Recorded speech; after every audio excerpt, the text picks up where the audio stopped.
Assalomu alaykum. Bugungi mavzuimiz nutqni tovush tomonidan tekshirish texnologiyasi.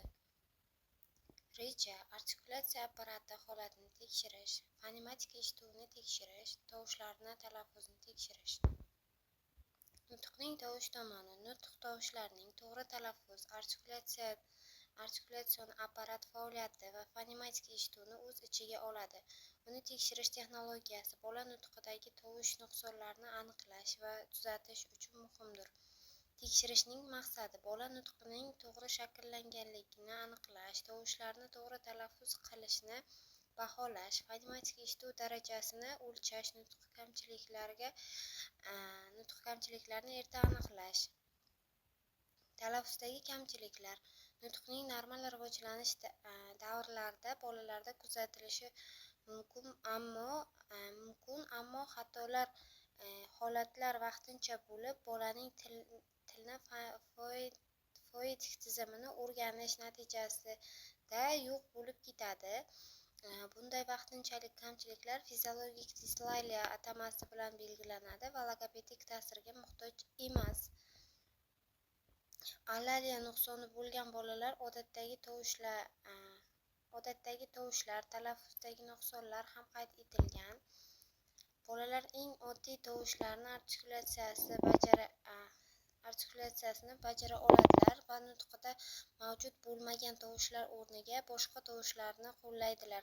Bunday holatlar nafaqat tovushlarning muvofiq talaffuzi, balki 2 va 3 bo'g'inli murakkab tuzilishga ega so'zlarning kamligi ham kuzatiladi. Juda tanish yoki odatiy bo'lgan so'zlar bundan mustasno hisoblanadi.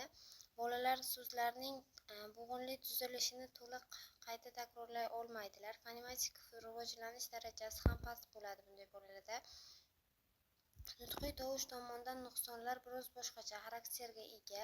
To'g'ri talaffuz qilinadigan nuqsonli tovushlarni aniqroq ajratish mumkin. Nuqsonli tovushlarning soni ko'p hollarda 16-20 tani tashkil qiladi. Tovushlar alohida holda to'g'ri talaffuz qilinsa ham so'zlarda noto'g'ri talaffuz qilinadi. Bo'g'inlar tuzilmalarini qaytarishda qiyinchiliklar aniq namoyon bo'ladi. Bolalar ochiq bo'g'inlardan tashkil topgan bir va ayrim hollarda 2 bo'g'inli so'zlarni talaffuz qila oladi.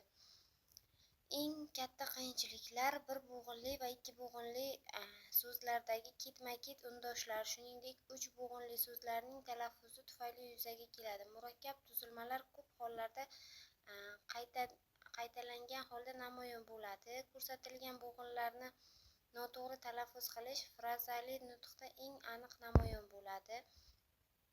Bolalarda tovushlarni alohida talaffuz qilish norma darajasiga yaqinlashadi, ammo ko'pincha artikulyatsion va akustik xususiyatlarga ko'ra tovushlarning aralashib ketishi kuzatiladi. Murakkab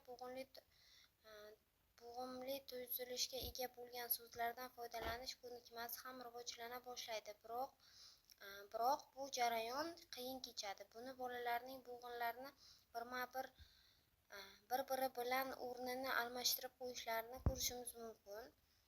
Bitta tovushni ko'p marotaba qaytarishga mo'ljallangan topshiriqlar qo'llaniladi, chunki bu tovushlar bir tovushda boshqa tovushga o'tuvchanlik, yengillashtiruvchi sharoitlarni yaratib beradi. Bu artikulyatsion aktning innervatsiyasidagi qiyinchiliklarni aniqlashga yordam beradi. Logopedik tahlilda 2 tovush yoki bo'g'inni turli ketma-ketlikda takrorlash samarali hisoblanadi. Bu aniq artikulyatsion ko'rsatuvchanlikni rivojlantiradi. Masalan, kap, pak shu kabilar kiradi. Avval artikulyatsiya jihatdan bir-biridan keskin farq qiladigan tovushlar so'ngra o'xshash tovushlarni taqdim etadi. Tovushlar talaffuzdagi kamchiliklar: tovushning yo'qligi, tovushni buzish, tovushni almashtirish, tovushni aralashtirish hisoblanadi.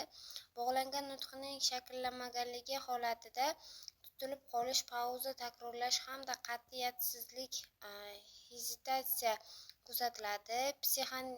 Psixolingvistika ushbu ikkilanishlarni nutqning bog'langanlik ko'rsatkichlaridan biri sifatida tan oladi. Bunday holatlar so'zlovchi kerakli so'zni topa olmagani uchun pauza qiladi yoki o'z nutqida xatoni payqaganida ikkilanish bilan to'xtab qoladi. Hezitatsiyadagi pauzalar ko'pincha so'zlar chegarasida uchraydi, bo'g'in va morfemalar chegarasida esa kam kuzatiladi, ayniqsa otlardan oldin tez namoyon bo'ladi. Bugungi mavzumiz shulardan iborat edi. E'tiboringiz uchun rahmat.